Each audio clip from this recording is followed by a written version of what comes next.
বাংলাদেশ পুলিশের trainee recruit constable TRC পদে নিয়োগ 2025। কনস্টেবল পদের বিদ্যমান নিয়োগের নিয়ম নীতির আধুনিকায়ন করে একটি সুসংহত পদ্ধতি প্রস্তুত করেছে বাংলাদেশ পুলিশ। এই পদ্ধতিতে নিয়োগ বিজ্ঞপ্তি প্রকাশের পর থেকে মোট 7টি ধাপ অনুসরণ করে একজন যোগ্য প্রার্থী বাংলাদেশ পুলিশের সদস্য হিসেবে নিয়োগ পেতে পারবেন। পদের সাথে সঙ্গতি রেখে বিভিন্ন যোগ্যতা ও শর্তাবলী উল্লেখ করে বাংলাদেশ পুলিশের কনস্টেবল পদে লোক নিয়োগের বিজ্ঞপ্তি প্রকাশ করা হয়েছে। এখানে বিশেষভাবে উল্লেখ্য যে অনলাইনে আবেদন ফর্ম পূরণের ক্ষেত্রে প্রার্থীর উচ্চতা, ওজন এবং অন্যান্য তথ্যাদি সতর্কতার সাথে পূরণের জন্য অনুরোধ করা হচ্ছে। অনলাইনে প্রার্থী মিথ্যা কিংবা ভুল তথ্য প্রদান করলে নিয়োগ কার্যক্রমের যে কোনো পর্যায়ে প্রার্থিতা বাতিল হবে।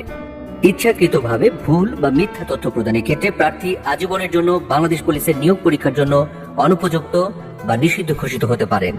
তাই প্রত্যেক প্রার্থীকে সতর্কতার সাথে অনলাইনে সঠিক তথ্য প্রদানের জন্য বিশেষভাবে অনুরোধ জানানো হচ্ছে। অনলাইনে প্রাপ্ত আবেদনসমূহ পরবর্তীতে পুলিশ হেডকোয়ার্টার্স কর্তৃক নির্ধারিত মানদণ্ড অনুযায়ী অনলাইনে অ্যাপ্লিকেশন সফটওয়্যারের মাধ্যমে প্রিলিমিনারি স্ক্রিনিং করা হবে। স্ক্রিনিং শেষে যোগ্য প্রার্থীদের মোবাইল নম্বরে ইউজার আইডি এবং পাসওয়ার্ড সম্বলিত একটি এসএমএস পাঠানো হবে। শারীরিক মাপ ও কাগজপত্র যাচাইকরণ এবং শারীরিক সক্ষমতা যাচাই পরীক্ষায় অংশগ্রহণের জন্য যোগ্য প্রার্থীদের অনলাইনে admit card for physical endurance test প্রদান করা হবে। যোগ্য প্রার্থীগণ A4 সাইজ কাগজে 2 কপি প্রিন্ট করবে। অ্যাডমিট কার্ডের 2 কপি ব্যতীত কোনো প্রার্থী শারীরিক মাপ ও কাগজপত্র যাচাইকরণ ধাপে অংশগ্রহণ করতে পারবেন না। শারীরিক মাপ ও কাগজপত্র যাচাইকরণ প্রথম দিন। এই ধাপে অংশগ্রহণের জন্য মনোনীত প্রার্থীকে admit card for physical endurance টেস্টের 2 কপি, নিয়োগ বিজ্ঞপ্তিতে উল্লেখিত সকল ডকুমেন্টস সহ উপযুক্ত ড্রেসে নির্ধারিত দিনে যথাসময়ে নির্দেশিত স্থানে উপস্থিত থাকতে হবে। ভেন্যুতে প্রবেশের পরই একটি নির্ধারিত স্কেল দিয়ে প্রার্থীর উচ্চতার সঠিকতা যাচাই করা হবে। এক্ষেত্রে যোগ্য প্রার্থীদের লাইন করে মূল ভেন্যুতে নিয়ে যাওয়া হবে।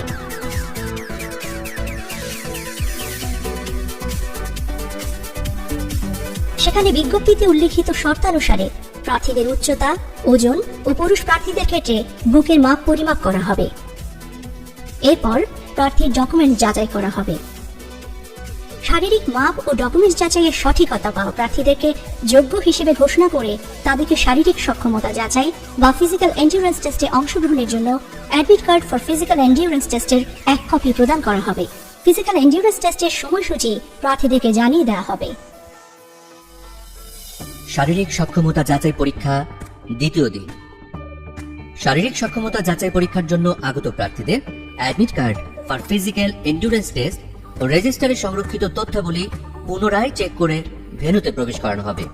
এক্ষেত্রেও যথাযথ অ্যাডমিট কার্ড ছাড়া কোনো প্রার্থী মাঠে পরীক্ষায় অংশগ্রহণ করতে পারবেন না। আগত প্রার্থীদেরকে ব্রিফিং এ অংশগ্রহণ করতে হবে। সেখানে শারীরিক সক্ষমতা যাচাই পরীক্ষার ও মাঠের নিয়ম নীতির বিষয়ে ব্রিফিং করা হবে। শারীরিক সক্ষমতা যাচাই পরীক্ষার ইভেন্ট শুরুর পূর্বে প্রত্যেক প্রার্থী ইভেন্টে অংশগ্রহণের জন্য শারীরিক ও মানসিকভাবে সুস্থ আছেন মর্মে উল্লেখ করে ইন্ডেমনিটির ঘোষণাপত্র নিয়োগ কমিটির নিকট দাখিল করতে হবে।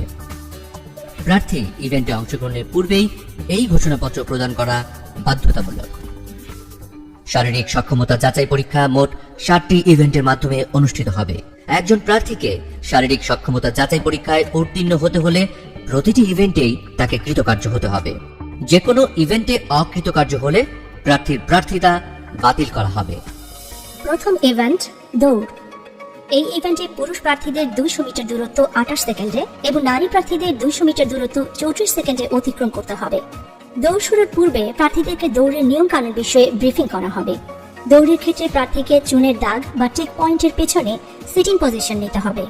কোনো প্রার্থী যদি চুনের দাগ স্পর্শ করেন কিংবা হুইসেল ব্যতীত দৌড় আরম্ভ করলে সরাসরি ডিসকোয়ালিফাইড হবেন। এই ইভেন্টে উত্তীর্ণ প্রার্থীরাই পরবর্তী ইভেন্টে অংশগ্রহণ করার সুযোগ পাবেন। দ্বিতীয় ইভেন্ট পুশ আপ। এই ইভেন্টে পুরুষ প্রার্থীদের 35 সেকেন্ডে 15টি পুশ আপ ও নারী প্রার্থীদের 30 সেকেন্ডে 10টি পুশ আপ দিতে হবে। ইভেন্ট শুরুর আগেই প্রার্থীদেরকে পুশ আপ ইভেন্টের নিয়ম কানুনের বিষয়ে ব্রিফিং করা হবে। পুশ আপে বডি, হেড, ব্যাক পার্ট এবং হিপ একই লেভেলে অর্থাৎ স্ট্রেট থাকতে হবে। হিপ ডাউন থাকবে, হাঁটু সোজা থাকবে এবং কোনো অবস্থাতেই মাটিতে স্পর্শ করবে না। আপ অবস্থায় এলবো স্ট্রেট এবং ডাউন অবস্থায় এলবো বেন্ড থাকবে। আপ থেকে ডাউনে গিয়ে আবার আপে আসলে একটি পুশ আপ কাউন্ট করা হবে। বাঁশি দিলে প্রত্যেক প্রার্থীকে পুশ আপ শুরু করতে হবে। কোনো প্রার্থী উল্লিখিত নিয়মের ব্যত্যয় করলে ডিসকোয়ালিফাইড হবেন। এছাড়াও এরপর নির্ধারিত সময়ের মধ্যে পুশ আপ সম্পন্ন করতে না পারলে প্রার্থী ডিসকোয়ালিফাইড হবেন। এই ইভেন্টে কৃতকার্য হওয়া প্রার্থীগণ পরবর্তী ইভেন্টের জন্য মনোনীত হবেন। তৃতীয় ইভেন্ট লং জাম্প। এই ইভেন্টে পুরুষ প্রার্থীদের কমপক্ষে 10 ফিট এবং নারী প্রার্থীদের কমপক্ষে 6 ফিট দূরত্ব জাম্প করে যেতে হবে। এই ইভেন্টের শুরুতেও প্রার্থীদের নিয়মকানুনের বিষয়ে ব্রিফিং করা হবে। প্রার্থীদেরকে অবশ্যই চুনের দাগের পেছন থেকে জাম্প করতে হবে। জাম্প করার সময় চুনের দাগ স্পর্শ করলে কিংবা অতিক্রম করলে প্রার্থী ডিসকোয়ালিফাইড হবেন। নারী প্রার্থীদের ক্ষেত্রে 6 ফিট এবং পুরুষ প্রার্থীদের ক্ষেত্রে 10 ফিট দূরত্বে মার্কিং ফিতা দেওয়া হবে। নির্দেশনা মেনে প্রার্থীদেরকে জাম্প করতে হবে। প্রার্থীকে অবশ্যই জাম্প করে ওই মার্কিং ফিতা অতিক্রম করতে হবে।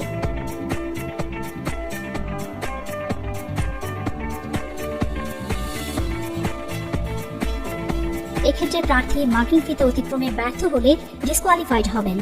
উল্লেখ্য যে প্রত্যেক প্রার্থী এই ধাপে উত্তীর্ণ হতে সর্বোচ্চ 3 বার করে জাম্প করার সুযোগ পাবেন। চতুর্থ ইভেন্ট হাই জাম্প। এই ইভেন্টে পুরুষ প্রার্থীদের জাম্প করে 3.5 ফিট ও নারী প্রার্থীদের 2.5 ফিট উচ্চতা অতিক্রম করতে হবে। ইভেন্ট শুরুর পূর্বেই প্রার্থীদেরকে ইভেন্টের নিয়ম কানুনের বিষয়ে জানিয়ে দেওয়া হবে।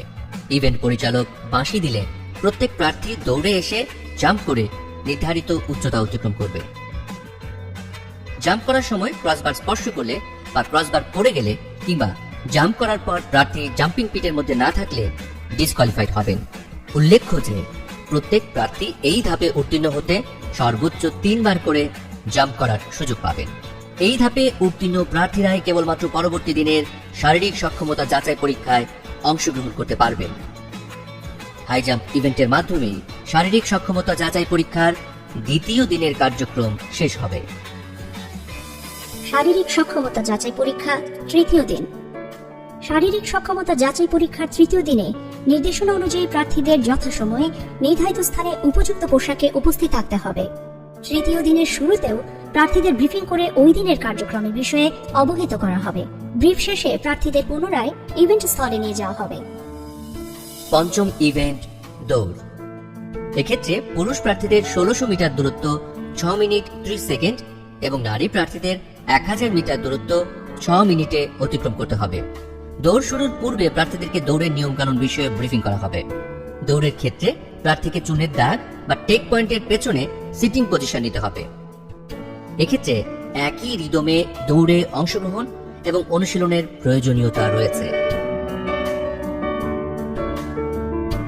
এই ইভেন্টে উত্তীর্ণ প্রার্থীরাই পরবর্তী ইভেন্টে অংশগ্রহণ করার সুযোগ পাবেন।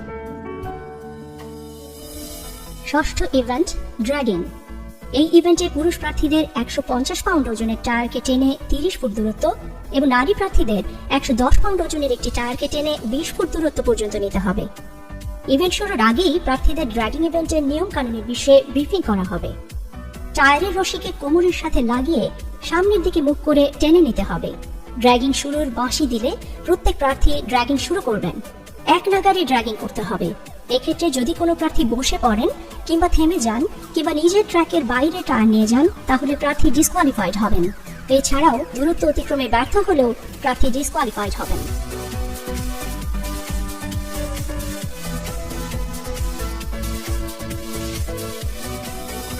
সপ্তম ইভেন্ট রোপ ক্লাইম্বিং।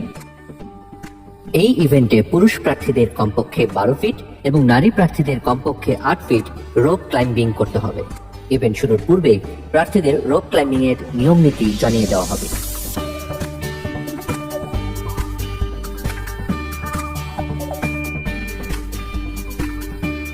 বাঁশি দিলে প্রার্থীরা রোপ ক্লাইম্বিং শুরু করবে। প্রার্থী নির্ধারিত উচ্চতায় উঠতে ব্যর্থ হলে প্রার্থী ডিসকোয়ালিফাইড হবেন। এই ইভেন্টে উত্তীর্ণ প্রার্থীরা ফিজিক্যাল এন্ডুরেন্স টেস্টে চূড়ান্তভাবে নির্বাচিত বলে ঘোষিত হবে। অতঃপর তাদেরকে সারিবদ্ধভাবে নারী ও পুরুষ আলাদা আলাদাভাবে দাঁড় করানো হবে। তাদের তথ্যাদি পূরণের জন্য ফর্ম সরবরাহ করা হবে। পূরণকৃত ফর্ম ফিজিক্যাল এন্ডুরেন্স টেস্টের কার্ড, সার্টিফিকেট, পাসপোর্ট সাইজের ছবি এবং বিজ্ঞপ্তিতে উল্লিখিত সকল ডকুমেন্ট সংগ্রহ করে পুনরায় যাচাই বাছাই পূর্বক উপযুক্তদের ডকুমেন্টস রিজার্ভ অফিসের হেফাজতে রাখা হবে। পরবর্তীতে ফিজিক্যাল এন্ডুরেন্স টেস্টে চূড়ান্তভাবে নির্বাচিত প্রার্থীদের মোবাইল নম্বরে টাকা জমাদানের অনুরোধ জানিয়ে একটি SMS পাঠানো হবে। এই SMS প্রাপ্তির পর প্রার্থীর নির্দেশনা মেনে প্রিপেড টেলিটক মোবাইল সিম ব্যবহার করে লিখিত পরীক্ষার ফি বাবদ 120 টাকা জমা প্রদান করবেন।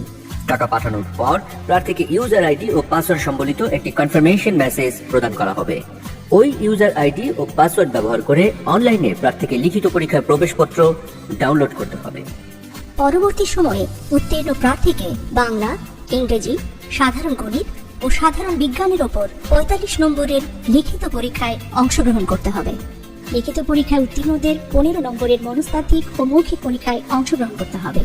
এরপর লিখিত পরীক্ষা, মনস্তাত্ত্বিক ও মৌখিক পরীক্ষার নম্বরের উপর ভিত্তি করে বিজ্ঞপ্তিতে উল্লিখিত কোটা অনুসরণ করে জেলাওয়ারি মেধাক্রম তৈরি করে প্রাথমিকভাবে প্রার্থীদের নির্বাচন করা হবে। প্রাথমিকভাবে নির্বাচিত প্রার্থীদের স্বাস্থ্য পরীক্ষা ও পুলিশ ভেরিফিকেশন সম্পন্ন করে চূড়ান্তভাবে প্রশিক্ষণে অন্তর্ভুক্ত করা হবে। এভাবেই একজন উপযুক্ত প্রার্থী বাংলাদেশ পুলিশের কনস্টেবল পদে নিয়োগ পাবেন। বাংলাদেশ পুলিশের চলমান ট্রেনের রিক্রুট কনস্টেবল টিআরসি পদের নিয়োগ প্রক্রিয়ায় উত্তীর্ণ হতে সঠিক নিয়মের প্রস্তুতি গ্রহণের কোনো বিকল্প নেই। তাই আগ্রহী প্রার্থীদের সঠিক নিয়মে শারীরিক সক্ষমতা যাচাই পরীক্ষার প্রস্তুতি নেওয়ার জন্য বিশেষভাবে অনুরোধ জানানো হচ্ছে। আপনি কি সৎ, সাহসী এবং দেশের জন্য যে কোনো চ্যালেঞ্জ গ্রহণে প্রস্তুত? তাহলে দেশ মাতৃকা সেবায় বাংলাদেশ পুলিশে যোগ দিন। সম্পূর্ণ মেধা, যোগ্যতা ও স্বচ্ছতার ভিত্তিতে বাংলাদেশ পুলিশে কনস্টেবল পদে নিয়োগ চলছে।